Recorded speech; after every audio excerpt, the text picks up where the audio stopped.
요한복음 1장 76절에서 80절까지 말씀을 중심으로 세례 요한을 통해 배우는 그리스도인의 사명이라는 제목으로 여러분과 함께 본문을 중심으로 하나님의 은혜를 나누고자 합니다. 세례 요한에 대한 아버지 사가랴의 예언입니다.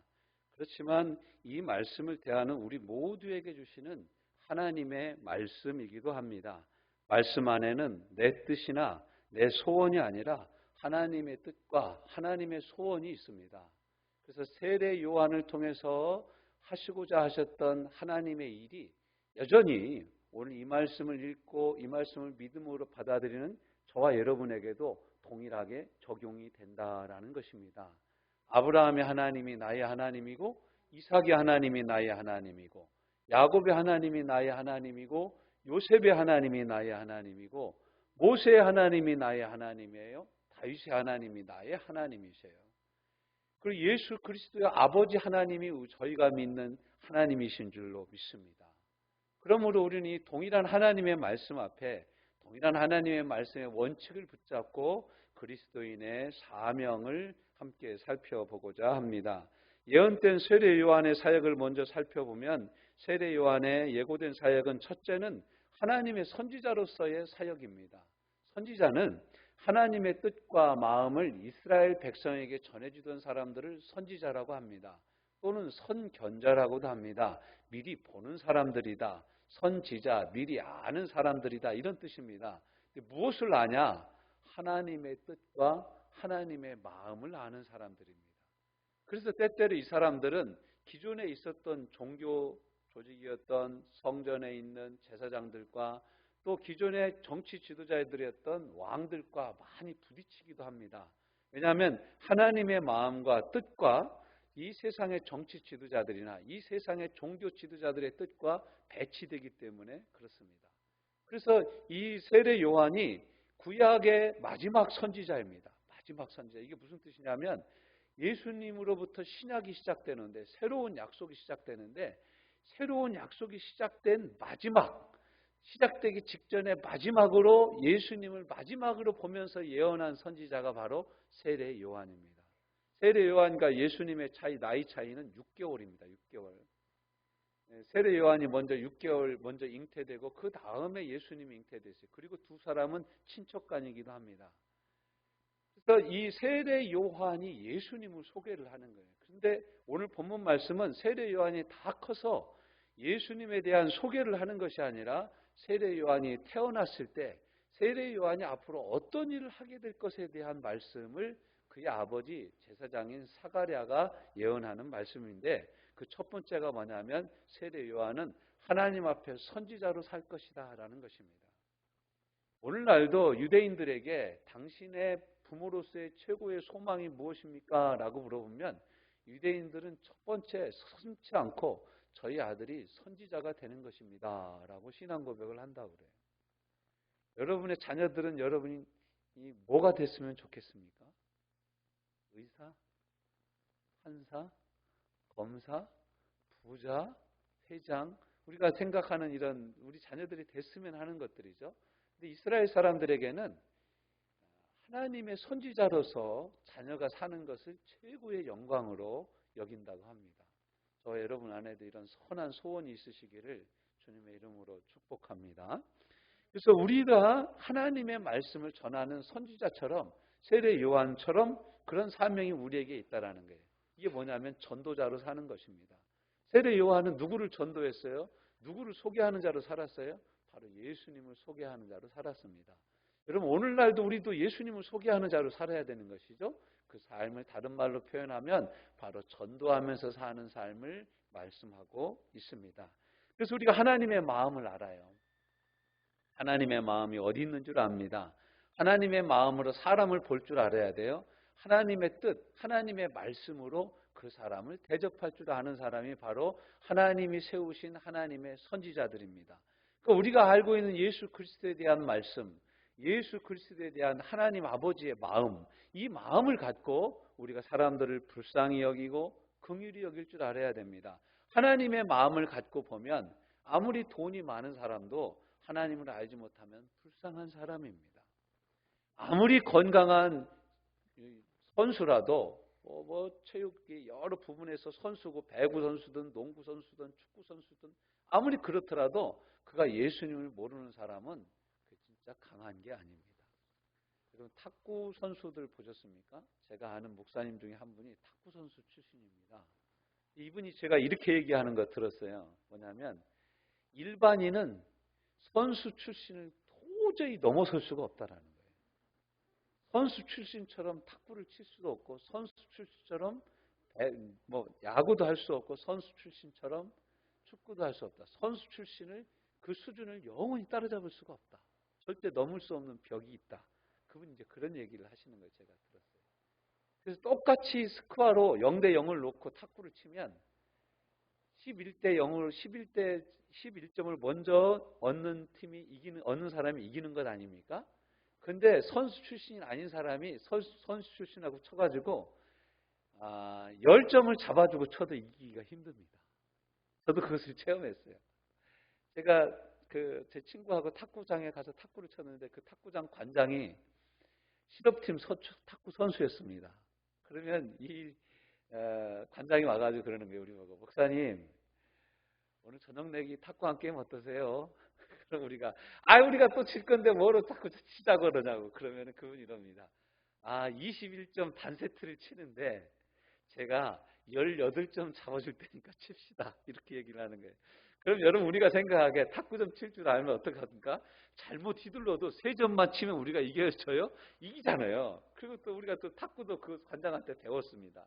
이길 것 같다. 그래서 제 친구가 그럼 좋습니다. 관장님 제가 오늘은 꼭 관장님 저녁을 얻어먹도록 하겠습니다. 제가 그 친구하고 그 탁구장에 2달 넘게 다녔는데 2달 동안 제 친구가 이긴 적 한 번도 없습니다. 도저히 못 이기는 거예요. 도저히 못 이기는 거예요. 그래서 이게 어떻게 선수 출신이 이길 수가 없어요. 근데 선수 출신의 마음은 뭐냐면 이 선수 출신들은요 봐주는 게 없더만요. 게임에 임하면 절대 봐주는 게 없습니다. 우리 같으면 한번 져줄 만도 하잖아요.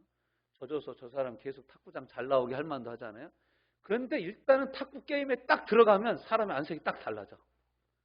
서브를 딱 집어넣는데 서브 받으러 가서 서브 겨우 받아서 넘기면 벌써 그 탁구 선수가 친 공이 저쪽으로 가 있어요. 저거 어떻게 쫓아가서 잡습니까? 도저히 잡을 수가 없어요. 그래서 제 친구가 하는 얘기가 그런 거예요. 이기는 방법은 딱 하나라 이거예요. 서브를 넣든 뭐를 넣든 아무튼 18개가 공이 왔다 갔다 하는 중간에 무조건 공격을 해서 3점을 따는 수밖에 없다. 수비를 해서는 답이 없다. 그래서 열심히 했는데 지금도 못 이긴다는 소식을 제가 듣고 있습니다. 도저히 못 이기는 거예요. 도저히 이길 수가 없는 거예요. 여러분 이런 선수 출신의 마음, 하나님 아버지의 마음, 그런 선수들이라고 할지라도 하나님이 그 마음이 없으면 그는 건강한 선수가 아닌 거예요. 여러분 이것을 볼 줄 아는 영안이 열리기를 주님의 이름으로 축원합니다. 그러니까 내가 아무리 가진 것이 없고 부족하고 내가 계급이 낮고 내 직분이 저 사람보다 낮을지라도 그 사람이 나의 상관일지라도 그 사람이 나보다 더 많이 공부한 사람이라 할지라도 그 사람 마음에 예수 그리스도가 없으면 그 사람은 복음을 들어야 될 가난한 사람인 것입니다. 그 사람은 복음을 들어야 될 약한 사람인 것이에요. 두 번째, 이 세례 요한의 사명은 뭐냐면 주님의 길을 예비하던 사람이었어요. 주님의 길을 예비하던 주의 길을 예비하는 예비자입니다. 그래서 주의 백성에게 그 죄사함으로 말미암는 구원을 알게 하리니 76절에 선지자라 일컬음을 받고 주 앞에 앞서가서 그 길을 예비하여 우리도 예수님의 길을 예비하는 거예요. 사람들에게 복음을 전합니다. 당신은 예수님 믿어야 합니다. 예수님만이 당신의 진정한 생명이 되십니다. 예수님만이 참 하나님이십니다. 이분을 믿어야 영생을 얻고 천국에 갈 수 있습니다. 그렇게 우리가 복음을 전합니다. 이것이 바로 복음을 전한, 그러니까 예수님의 길을 앞서가서 그의 길을 인도하는 거예요. 그에게 예수 그리스도를 소개하는 거예요. 예수 그리스도를 믿고 믿지 않고는 그 사람의 선택입니다.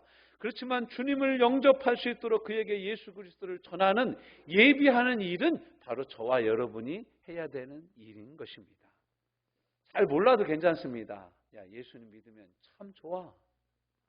야, 예수님 믿고 교회 가서 예배 드리면 얼마나 마음이 편안해지는 줄 알아? 너도 예수님을 알았으면 좋겠냐? 야, 돈 많은 게 뭔 상관이냐? 마음 편한 게 최고지. 우리가 이렇게 잘 모르면 이렇게도 전할 수 있습니다. 나 예수님 잘 몰라. 근데 예수님 얘기만 들으면 괜히 마음이 좋아져. 마음이 편안해진다? 너도 이 예수님을 좀 알았으면 좋겠어. 우리가 이렇게 얘기를 해주는 거예요. 이게 바로 주님의 길을 예비해주는 하나님의 사람으로 우리가 살아야 될 그리스도인의 사명인과 동시에 세례 요한의 사명이었다라는 것입니다. 주의 길을 예비하는 예비자예요. 우리는 생명의 물이 흘러가도록 물꼬를 터주는 사람이지 이 생명의 물은 아닙니다. 우리는 복음의 능력이 흘러가는 통로입니다. 그런데 이런 은혜가 우리의 죄 때문에 막힙니다. 그럴 때 우리는 회개함으로 하나님 앞에 엎드려야 합니다. 전도를 통해 우리는 이 생명의 물길을 열어야 합니다. 구원을 하시는 구원의 능력은 하나님의 손에 있지 우리의 손에 있지 않아요. 다만 우리는 이 길을 예비하는 사람으로 사는 것입니다. 세례 요한도 나를 믿어라, 나를 믿으면 구원을 받을 것이다 이러지 않았어요. 세례 요한이 한 말은 무엇입니까? 내 뒤에 오시는 이가 있다. 그분이 바로 온 세상을 심판하고 너희를 구원하실 자며 하나님의 어린 양으로 자기 몸을 하나님께 드리는 자며 너희는 그를 믿어라. 자기의 제자들을 요한복음 1장에 보면 오히려 예수님께 소개해서 넘겼어요. 그 넘어간 제자들 중에 제자들이 누구냐면 베드로, 요한, 야고보, 또 안드레 이런 네 사람의 제자들이 맨 처음에 세례 요한의 제자였어요. 그런데 예수님이 자기의 제자들을 예수님께 넘겨드렸어요. 세례 요한의 제자들이 세례 요한을 찾아와서 그럽니다. 선생님을 따르던 많은 사람들이 저 예수님이 나와서 사역을 하시면서 다 저 사람을 쫓아갑니다. 어떻게 하면 좋습니까? 이거 상도덕도 없는 거 아닙니까? 그런 식으로 얘기를 합니다. 그러자 이 세례 요한이 뭐라고 얘기하냐면 나는 신랑의 잔치에 가서 신랑의 혼인잔치에 가서 신랑의 결혼식을 기뻐하는 신랑 친구와 같다. 나는 신랑이 장가가는 게 너무 기쁘다. 나는 신랑이 영광 받는 게 너무 기쁘다. 그는 흥하여야 되겠고 나는 망하여야 되겠다. 라고 고백한 고백이 이제 요한복음 2장에 등장을 합니다. 놀라운 신앙 고백이라고 할 수 있습니다. 복음의 핵심을 증거한 사람입니다. 이 세례 요한은 어떻게 증거했습니까? 주의 백성에게 죄 사함을 얻는 구원의 세례를 얘기하기 시작했어요. 너희가 각각 회개하라. 회개하라. 천국이 가까웠느니라. 예수님도 세례 요한의 사역이 마감되고 예수님의 사역이 시작될 때 똑같은 말씀으로 말씀합니다. 회개하라. 천국이 가까웠느니라. 그래서 오늘 본문 말씀 77절에 보면 주의 백성의 그 죄 사함으로 말미암는 구원을 얻게 하리니 누가? 세례 요한이 해야 될 일입니다. 이는 우리 하나님의 긍휼을 인함이라. 이로써 돋는 해가 위로부터 우리에게 임하여 회개해야 돋는 해 대신 예수 그리스도가 우리에게 임한다라는 거예요. 돈 얘기가 아닙니다. 도덕으로 또 착한 일을 해서가 아닙니다. 수련을 쌓아서 수양해서 하나님을 만날 수 없습니다. 종교 의식으로 하나님을 만날 수 없습니다. 많은 사람들이 이 종교 예식에 참여하는 것을 하나님을 만나는 것으로 말합니다. 아닙니다. 예수 그리스도는 회개하지 않으면 만날 수 없는 거룩하신 하나님이십니다. 오직 예수 그리스도를 통해서만 구원을 얻을 수 있다는 복음의 메시지를 세례 요한이 증거했습니다. 네가 그 오실 그리스도냐? 아니다. 나는 그리스도가 아니다. I'm not Christ. 나는 그리스도가 아니다. 그럼 너는 누구냐? 나는 광야에 외치는 자의 소리다. 주의 길을 예비하는 자다라고 세례 요한이 스스로를 밝히 드러냈습니다. 오직 예수 그리스도만이 구원자이십니다. 사도행전 4장 12절 말씀에 천하 인간 그 어떤 인간에게도 구원받을 만한 다른 이름을 주신 적이 없다. 요한복음 3장 16절에도 하나님이 세상을 이처럼 살아가사 독생자를 주셨어요. 외아들 예수 그리스도를 주셨어요. 왜냐하면 저를 믿는 자마다 멸망치 않고 영생을 얻게 하려 하십니다. 요한복음 3장 35절 36절 말씀에 아버지께서 아들을 사랑하사 만물을 다 그 손에 주셨으니 아들을 믿는 자는 영생이 있고 아들을 순종하지 아니하는 자는 영생을 보지 못하고 도리어 하나님의 진노가 그 위에 머물러 있느니라. 로마서 3장 23절은 우리에게 이렇게 말씀하십니다. 모든 사람이 죄를 범하였음에 하나님의 영광이 이르지 못하더니 로마서 3장 24절 그리스도 예수 안에 있는 구속으로 말미암아 하나님의 은혜로 값없이 의롭다 하심을 얻은 자가 되었느니라. 우리는 이 예수 그리스도의 복음을 전해야 되는 사명이 있는 것입니다. 오늘 우리가 읽은 78절, 79절의 말씀은 우리에게 또 이것을 가르쳐 주십니다. 이는 우리 하나님의 긍휼을 인함이라. 이로써 돋는 해가 위로부터 우리에게 임하여 어두움과 죽음의 그늘에 앉은 자에게 비치고 우리 발을 평강의 길로 인도하시리로다 하니라. 아멘. 세례 요한이 이런 사람이 아니에요. 이 길을 인도하고 이 길을 소개하는 사람으로 세례 요한은 자신을 소개합니다. 이분은 바로 예수 그리스도예요. 돋는 해로 우리 가운데 임하시는 영원한 햇빛, 영원한 구원의 빛은 예수 그리스도시라고 말씀하고 있습니다. 그래서 마태복음 4장 12절부터 우리가 한번 볼까요? 마태복음 4장 12절, 13절, 17절까지 한번 보도록 하겠습니다. 마태복음으로 한번 넘어가 봅시다. 마태복음 4장 12절부터 한번 같이 읽어보도록 하겠습니다. 4장 12절 시작.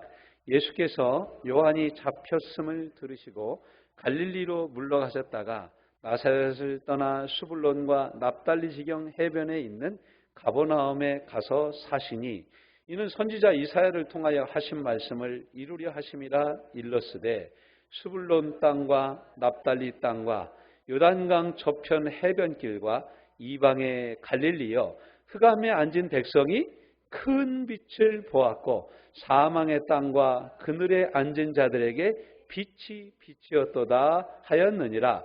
이때부터 예수께서 비로소 전파에 이르시되 회개하라 천국이 가까웠느니라 하시더라. 아멘. 그래서 또 요한복음에서도 이렇게 말씀하고 있습니다. 요한복음은 제가 읽어드릴게요. 요한복음 1장 1절에서 4절. 태초에 말씀이 계시니라. 이 말씀이 하나님과 함께 계셨으니 이 말씀은 곧 하나님이시라. 그가 태초에 하나님과 함께 계셨고 만물이 그로 말미암아 지은 바 되었으니 지은 것이 하나도 그가 없이는 된 것이 없느니라. 요한복음 1장 4절. 그 안에 생명이 있었나니 이 생명은 사람들의 빛이라. 할렐루야. 사람들의 빛입니다.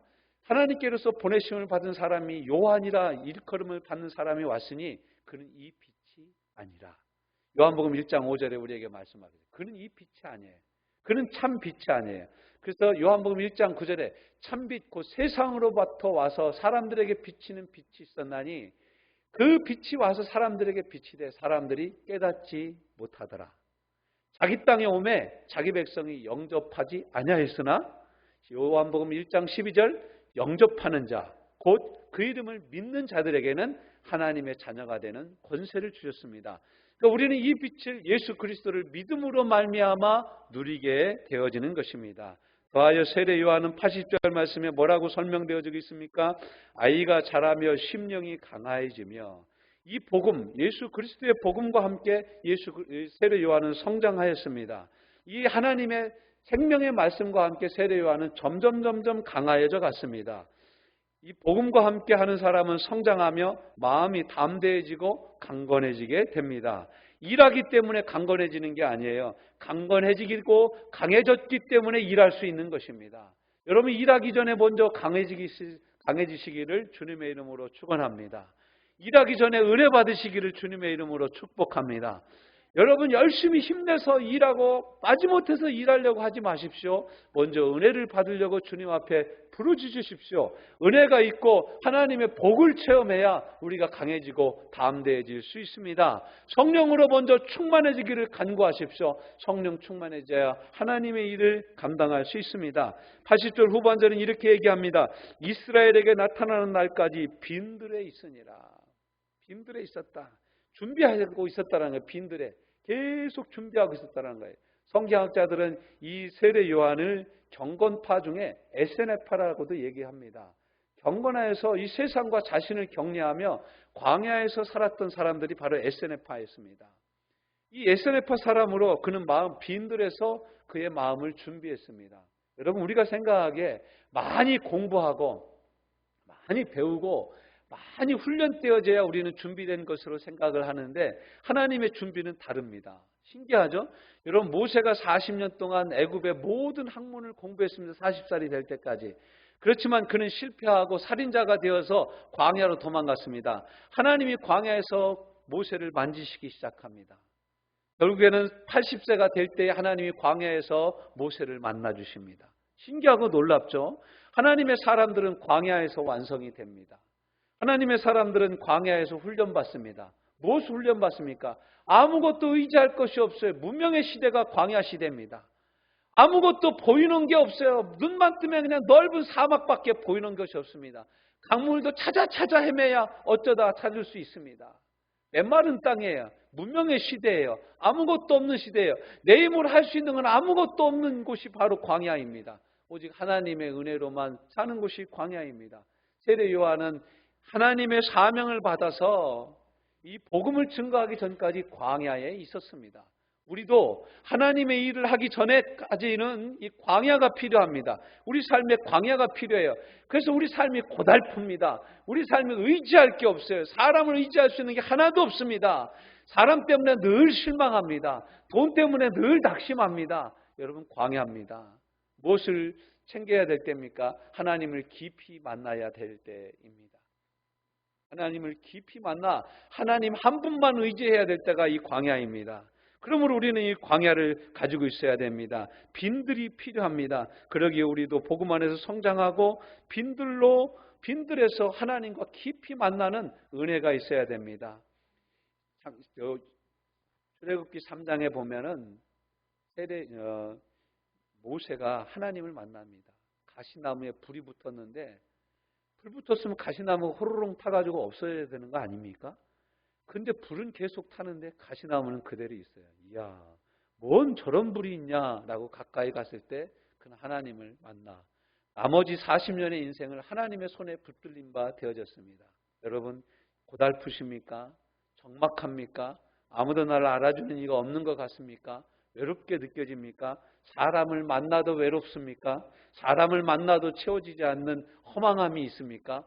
여러분, 예수님을 더 깊이 만나야 될 시간입니다. 더 깊이 만나서 온전히 복음으로 준비될 때 하나님이 저와 여러분을 다시 한번 더 높게 쓰실 줄로 믿습니다. 그러므로 우리도 이 복음 안에서 성장해야 됩니다. 성장하는 모습을 예수님은 요한복음 15장에서 나는 포도나무여 너는 이는 가지고 내 아버지는 농부다라고 표현하시면서 성장의 필요성을 우리에게 말씀해 주셨습니다. 우리는 성장해야 합니다. 커야 됩니다. 베드로전서 2장 1절부터 3절까지 말씀에서는 너희는 순전하고 신령한 젖을 사모하라. 이는 예수 그리스도다라고 말씀하고 있습니다. 예수 그리스도와 함께 더 깊어지는 신앙들이 되어지시기를 주님의 이름으로 축원합니다. 그럴 때 세상과 나는 간 곳이 없고 구속한 주만 보이는 온전한 온리유가 이루어지게 됩니다. 광야가 늘 있어야 됩니다. 제가 아는 선배 목사님 한 분은 주일날 저녁 예배까지 사역을 다 마치면 아무에게도 얘기하지 않고 산에 올라가 혼자 기도했어요. 제가 물어봤습니다. 힘들고 그럴 텐데 어떻게 혼자 올라가서 기도하십니까? 아닙니다. 저는 이렇게 사역에서 한 발자국 떨어져서 하나님을 깊이 만나는 기도가 필요한 연약한 사람입니다. 아주 훌륭하게 그분의 모든 사역을 마치시고 이제는 천국에 가 계십니다. 여러분, 우리는 모두 하나님이 보내서 여기에 있는 하나님의 사람들입니다. 요한복음 1장 6절에서 8절은 이렇게 말씀하고 있습니다. 하나님께로부터 보내심을 받은 사람이 났으니 이름은 요한이라. 저가 증거하러 왔으니 곧 빛에 대하여 증거하고 모든 사람으로 자기로 인하여 믿게 하려 함이라. 우리도 마찬가지예요. 우리도 하나님께서 보내셔서 지금 이 땅에 있는 줄로 믿습니다. 이 땅에 있는 이유가 뭐냐? 저와 여러분을 통하여 모든 사람으로 믿게 하려시는 하나님의 계획이 있는 것입니다. 여러분이 직장 생활하고 있습니까? 그 직장을 통해서 여러분을 통해서 다른 그 직장에 다니는 사람이 예수님을 믿게 되는 은혜가 있기를 주님의 이름으로 축원합니다. 요한복음 1장 8절 그는 이 빛이 아니에요. 우리도 이 빛이 아닙니다. 이 빛에 대하여 증거하러 온 자라. 참빛고 세상에 오는 빛이 있었나니 그 빛이 바로 예수 그리스도예요. 우리는 이 빛에 대하여 증거하러 이 땅에서 존재하는 하나님의 사람들입니다. 이 빛이 우리 마음에 임하여 이 빛이 우리 빛에 비춰서 우리 마음에 비춰서 우리 또한 이 빛을 다른 사람들에게 비치는 하나님의 사람들로 사시는 은혜가 오늘 주일 이 날을 통하여 저와 여러분 안에 깊게 새겨지기를 주님의 이름으로 축원합니다. 주님, 나는 없습니다. 주님은 있습니다. 주님, 나는 빛이 아닙니다. 그렇지만 주님의 빛이 내 안에 있고 이 빛을 다른 사람들에게 증거하라고 나로 또한 이 세상에 빛이 되게 하신 것입니다. 세례 요한의 사명이 저와 여러분의 사명입니다. 이 빛에 대하여 증거함으로 우리로 말미암아 우리 주변에 있는 나와 관계된 모든 사람들이 복음에 대하여 듣게 되는 은혜가 있으시기를 주님의 이름으로 축원합니다. 주님, 이런 은혜를 우리에게 부어주시옵소서. 세례 요한에게 베푸셨던 이 놀라운 은혜가 우리의 은혜가 되게 하여 주시옵소서. 사랑하는 복된 성도들, 이 빛을 비추로 말미암아 모든 사람들로 믿게 하는 세례 요한의 사명이 내 사명임을 고백하며 나아가는 복된 하나님의 사람들 되게 하여 주시옵소서. 예수님 이름으로 축복하며 기도하여 싸움나이다. 아멘.